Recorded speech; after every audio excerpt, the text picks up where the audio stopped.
The woman you see right here is so-called American feminist, journalist, and social and political activist Gloria Steinem, who became nationally recognized as a leader of and media spokeswoman for the women's liberation movement in the late 1960s and 1970s. But did you know she was working for the CIA? Wikipedia only pays a small amount of lip service to this little factoid, but the facts are that Miss Steinem became a media darling due to her connections to the CIA, and the feminist Ms. Magazine was funded by CIA money. In the 1970s, a radical feminist group called the Red Stockings claimed that before she became a feminist leader, she was spying on Marxist students in Europe and disrupting their meetings. Steinem was recruited by CIA's Cord Myers to direct an informal group of activists called the Independent Research Service. This was part of Myers' Congress for Cultural Freedom, which created magazines like Encounter and Partisan Review to promote a left-liberal chic to oppose Marxism. Steinem attended communist-sponsored youth festivals in Europe, published a paper, reported on other participants, and helped to provoke riots. Gloria Steinem, who was from a poor and dysfunctional family and lived in a house without running water, was able to attend the elite and expensive Smith College. After she graduated, she spent 2 years in India spying for the CIA. She received a Chester Bowles Student Fellowship to study in India. This was a fellowship created by the CIA to cover Steinem's expenses in India. No one has received a Chester Bowles Student Fellowship either before or since Steinem received one. Commenting on the CIA-controlled student festivals organized by Gloria Steinem, Sheila Tobias, an unwitting participant on one such trip, who later taught women's studies at Cornell University, said the CIA was interested in spying on the American delegates to find out who in the United States was a Trotskyite or communist. So we were a front, as it turned out. Gloria Steinem's name keeps showing up in projects associated with CIA operations. For example, in the summer of 1959, just before John J. McCloy took his family for an extended trip to Europe, C.D. Jackson wrote to remind McCloy that later that summer, a World Youth Festival was scheduled to take place in Vienna. Jackson asked McCloy to contribute a propaganda article. The piece would appear in a daily newspaper to be published in Vienna in conjunction with the festival. McCloy agreed, and the article was published in 5 languages in a newspaper distributed by a 25-year-old Smith graduate named Gloria Steinem. When this covert operation was revealed by Ramparts magazine in 1967, Steinem told the New York Times that she approved the agency's role. I was happy to find some liberals in government in those days who were far-sighted and cared enough to get Americans of all political views to the festival. Steinem's definition of a liberal then included such young men as Zbigniew Brzezinski, an assistant professor at Harvard. Steinem arranged to fund Brzezinski's visit to the student festival. Brzezinski would later become the national security advisor to President Jimmy Carter, and he was the man who invented the so-called bear trap, which suckered the Soviet Union into invading Afghanistan. Brzezinski was also the man who first organized and funded Osama bin Laden's jihad against the Soviets in Afghanistan. Gloria Steinem also identified and targeted Alice Walker in the early 1960s. She befriended Alice Walker and paid for Alice Walker to come to the CIA-manipulated student festival in Vienna. Alice Walker would later become the foremost writer of anti-blackmail hate books, all of which were funded by money funneled to her publishers by the CIA.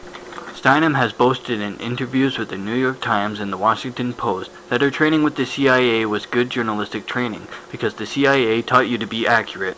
This statement proves that Steinem was happy to collect money working for the CIA. Gloria Steinem dated J. Stanley Pottinger for 9 years. Pottinger was in charge of sabotaging civil rights enforcement at the Justice Department. He was Assistant Attorney General under President Nixon and President Ford.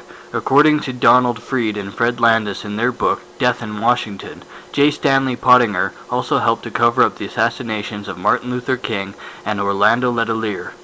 Pottinger also publicly defended Gloria Steinem against charges of CIA involvement, which Steinem had already admitted. Why would a radical feminist like Gloria Steinem be anywhere near a guy like Pottinger unless she was a government employee herself? Steinem also dated Henry Kissinger, an international war criminal, establishment technocrat, and a longtime CIA operative for years. Why would a radical feminist date someone who was considered a mass murderer by everyone in the movement? When New York Times reporters confronted Steinem with documentation of her connections to the CIA and CIA funding of her various activities, Steinem remarked that she got caught because CIA wasn't tricky enough. Hinting that CIA should have made better use of front companies, Steinem remarked, "The CIA's big mistake was not supplanting itself with private funds fast enough. By the time Steinem founded Ms. Magazine, the CIA had learned how to funnel money through private individuals and corporations.